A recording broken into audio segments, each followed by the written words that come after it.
Question number 5 देखते हैं प्रश्नावली का, विविध प्रश्नावली का।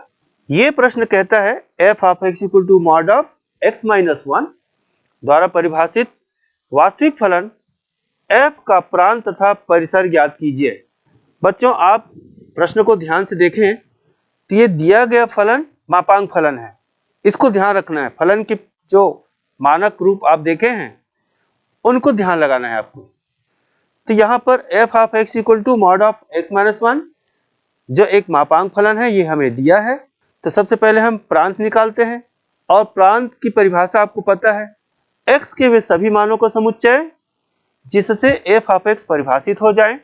अब चूंकि for all x belongs to r, ध्यान दीजिए बच्चों, सभी वास्तविक संख्याओं के लिए मॉड ऑफ x माइनस 1 निश्चित मान देता है अर्थात परिभाषित है। इसलिए दिए गए फलन f का प्रांत बराबर r, r मतलब वास्तविक संख्याओं का समुच्चय।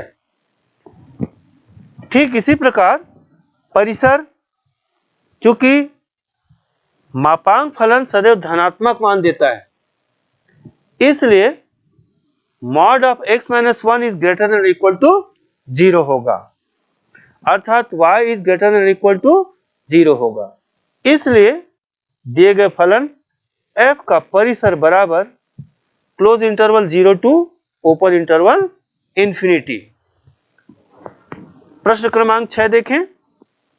ये प्रश्न कहता है मान लीजिए कि f is equal to x comma x square by 1 plus x square such that x belongs to r।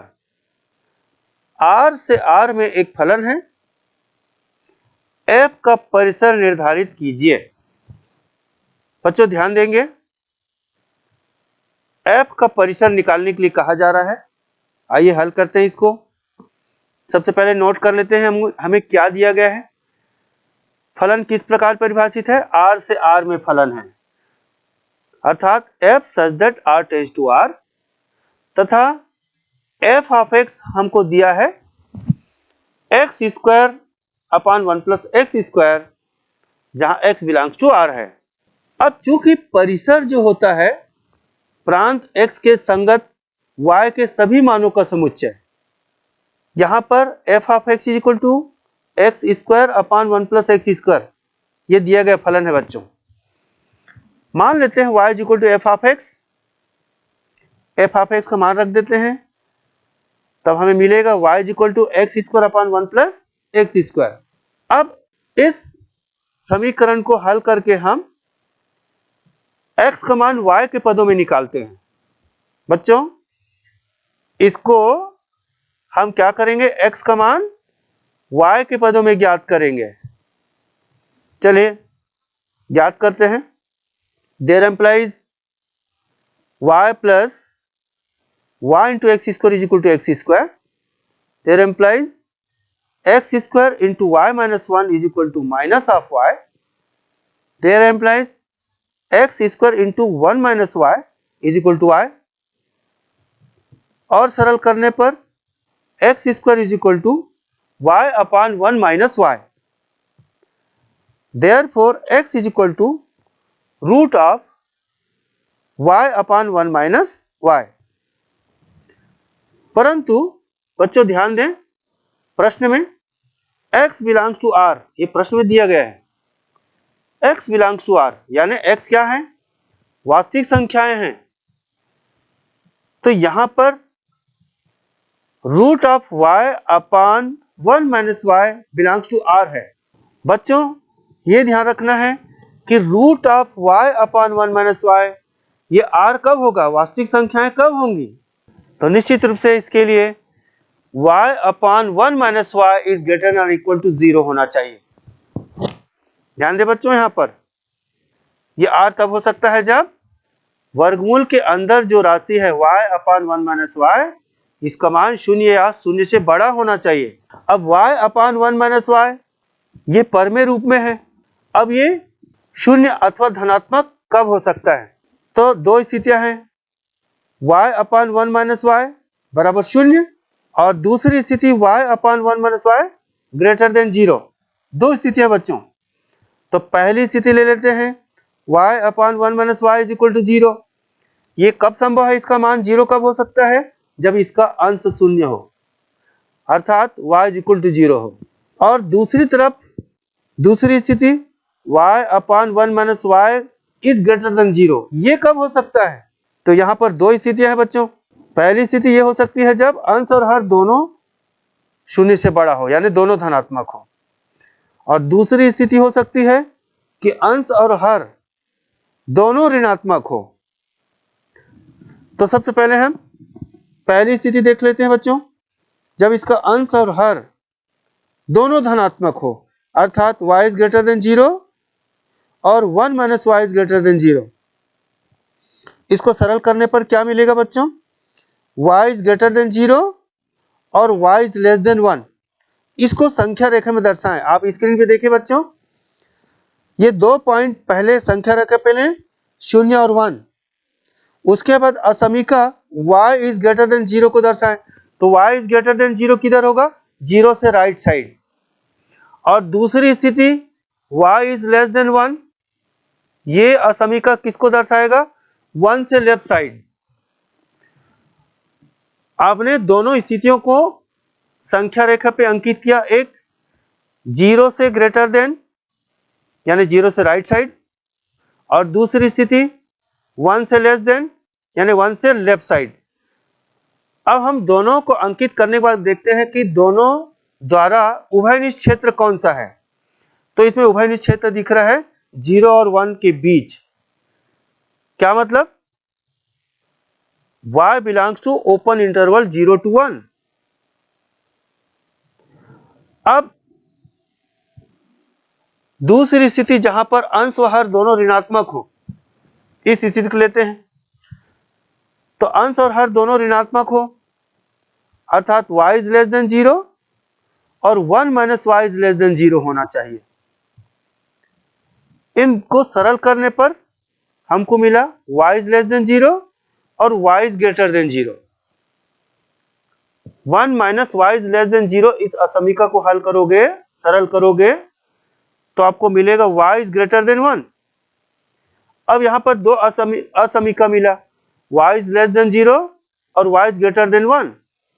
बच्चों स्क्रीन पे देखिए, संख्या रेखा पे पहले 2 पॉइंट 0 और 1 का दर्शाएं, फिर असमीका y इज लेस देन 0 यानी 0 से लेफ्ट साइड को अंकित करें, फिर दूसरी असमीका y इज ग्रेटर देन 1 यानी 1 से राइट साइड को अंकित करें, और देखें दोनों असमीका क्या उभयनिष्ठ क्षेत्र रखता है। आप देखें स्पष्ट है, y का कोई भी मान दोनों शर्तों को संतुष्ट नहीं करता, अतः यह स्थिति असंभव है। तो अब आपको केवल 2 ही स्थिति दिख रहा है, 3 स्थितियों में से 2 स्थिति को संतुष्ट कर रहा है। एक कौन सा, y इज इक्वल टू 0, और दूसरा y belongs to open interval 0 to 1। ये दोनों को यदि हम सम्मिलित करें तो y का मान मिलेगा क्या, y belongs to close interval 0 to 1 और ओपन इंटरवल 1। ध्यान रहे बच्चों, y इज इक्वल टू 0 और y belongs to 0 to 1 in open interval, यदि हम दोनों को सम्मिलित करें तो y belongs to close interval 0 to open interval 1, यही इसका परिसर होगा, क्योंकि y का मान ही परिसर होता है। तो परिसर बराबर close interval 0 to open interval 1।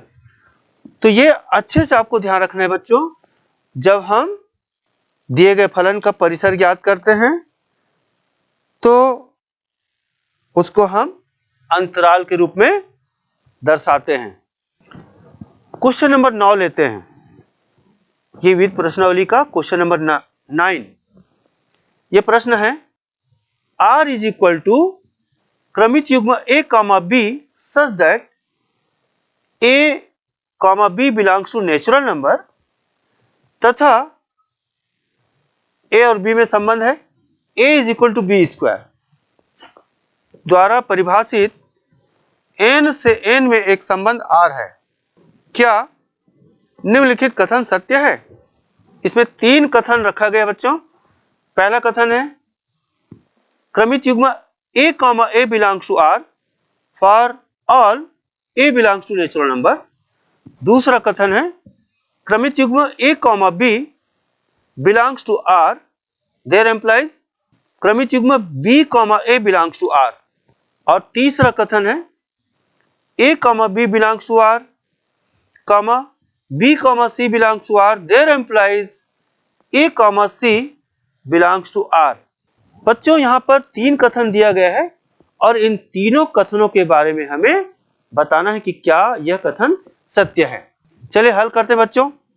तो सबसे पहले हम प्रश्न में जो दिया गया फलन है उसको लिखते हैं, दिया गया संबंध उसको लिखते हैं।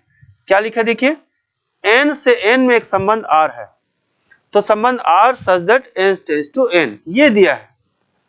और r किस प्रकार परिभाषित है, r is equal to क्रमित युग्म AB such that A, B belongs to natural number तथा A is equal to B square। अब पहला कथन क्रमित युग्म AA belongs to R for all A belongs to natural number, इसकी सत्यता की जांच करते हैं। इसके लिए हम कुछ उदाहरण लेते हैं बच्चों। हम सबसे पहले लेते हैं क्रमित युग्म 1 belongs to R लेते हैं। 1 जो है नेचुरल नंबर है, तो हम पहला क्रमित युग्म 1 लेते हैं। 1 belongs to R। अब यहां पर क्या A is equal to B square दिख रहा है? क्या 1 is equal to 1 square? हाँ, 1 is equal to 1 square होता है, अतः यह सत्य है। हम एक और उदाहरण लेते हैं, क्रमित युग्म 2 लेते हैं। 2 belongs to R के लिए क्या 2 is equal to 2 square? ध्यान दें बच्चों, क्रमित युग्म 2 belongs to R के लिए क्या 2 is equal to 2 square? नहीं। 2 is equal to 2 square का क्या मतलब, क्या 2 is equal to 4? नहीं, यह सत्य नहीं है। एक और उदाहरण ले लेते हैं, क्रमित युग्म 3 belongs to R के लिए क्या 3 is equal to 3 square? अर्थात क्या 3 is equal to 9? नहीं, अर्थात यह सत्य नहीं है। इसी प्रकार से हम और भी उदाहरण ले सकते हैं। चूंकि क्रमित युग्म 1 को छोड़कर अन्य क्रमित युग्म जो AA प्रकार का है कथन सत्य नहीं है, अतः यह एक संबंध नहीं है। अब हम दूसरा कथन लेते हैं, क्रमित युग्म AB belongs to R, there implies क्रमित युग्म BA belongs to R हो सकता है क्या? आइए देखते हैं। इसके लिए भी हम उदाहरण ले लेते हैं, A और B ले लेते हैं। A और B belongs to n, मतलब हम कोई दो नेचुरल नंबर यानी दो प्राकृतिक संख्या का चुनाव करते हैं। मान लेते हैं यहां पर समझने के लिए A बराबर 4 और B बराबर 2। अब हम चेक करते हैं क्या A is equal to B square, check करते हैं। A बराबर 4 है और B बराबर 2 है, तो क्या 4 बराबर 2 स्क्वायर? हाँ, 4 is equal to 2 स्क्वायर, जो सत्य है। Therefore AB belongs to R, अर्थात 4 belongs to R। परंतु यदि हम इनके अवयव को आपस में बदलें, AB के स्थान पर BA करें, तब भी क्या यह सत्य रहता है? देखते हैं। चलिए इसको देखते हैं। 2, 4 लेने पर क्या 2 is equal to 4 स्क्वायर? क्या 2 is equal to 4 स्क्वायर? अर्थात क्या 2 is equal to 16?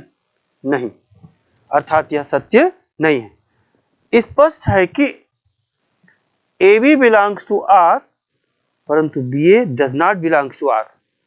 इसका क्या मतलब? अर्थात यह एक संबंध नहीं है। तीसरी स्थिति में देखते हैं। तीसरी स्थिति, तीसरा कथन के लिए देखिए इन्होंने क्या बोला है, क्रमित युग्म AB belongs to R, क्रमित युग्म BC belongs to R, there implies क्रमित युग्म AC belongs to R हो सकता है क्या? ये जांच करना है। तो हम सबसे पहले AB belongs to R और BC belongs to R, इसके लिए हम मान लेते हैं A बराबर 16, B बराबर 4 और C बराबर 2। हम ऐसे और भी उदाहरण ले सकते हैं। यहां पर हमने केवल एक उदाहरण समझने के लिए लिया है।